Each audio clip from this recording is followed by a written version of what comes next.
একসময় যে বাড়িতে আলো জ্বলত, মানুষের হাসি আনন্দে মুখর ছিল, আজ সেই বাড়িতে কেবল বাতাস আর অন্ধকারের গুমট গন্ধ। গ্রামবাসীরা তাকে বলে কালো বাড়ি।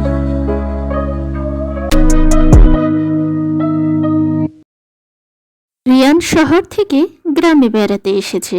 বন্ধুদের সঙ্গে আড্ডার মাঝে গ্রামবাসীরা পরিত্যক্ত বাড়ির গল্পটি বলে ফেলে।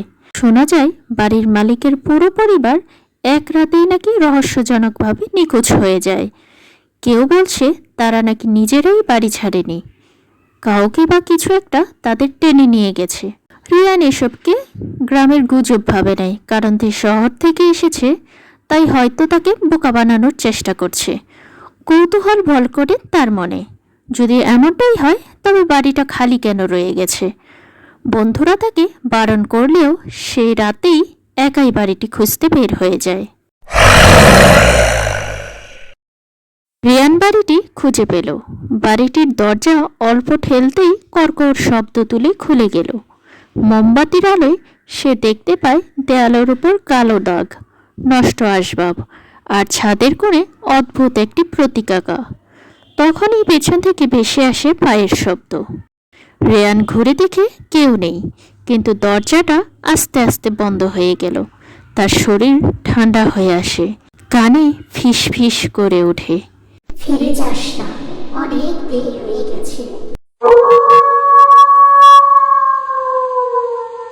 রিয়ান ভয় পেয়েও সাহস করে ভেতরে আরো এগোয়।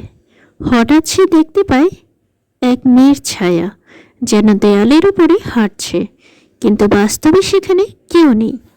হঠাৎ মেঝে কেঁপে ওঠে। ঘরের মাঝখানে একটি পুরনো ডায়েরি পড়ে আছে। ডায়েরি খুলতেই লেখা ভেসে ওঠে, আমরা কেউ আর বাঁচি না, যে আসে সে আর বের হতে পারে না। পরের লাইনটি যেন তখনই লেখা হচ্ছে কালির দাগ তাজা। তারপরেই সে শুনে এক মেয়ের কান্না।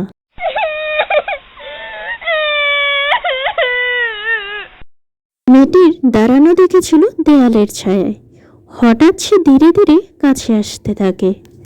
তার মুখ নেই, শুধু কালো গর্ত, হাত দুটো লম্বা হয়ে যাচ্ছে। সে রেয়ানের দিকে এগিয়ে এসে বলে, তুমি এখন এখানকার। এটি যখন তাকে ছুতে যাচ্ছে, হঠাৎ গ্রামের লোকজনের চিৎকার শোনা যায়। তারা রেয়ানকে খুঁজতে এসেছে এবং দরজা ভেঙে তারা তাকে উদ্ধার করে।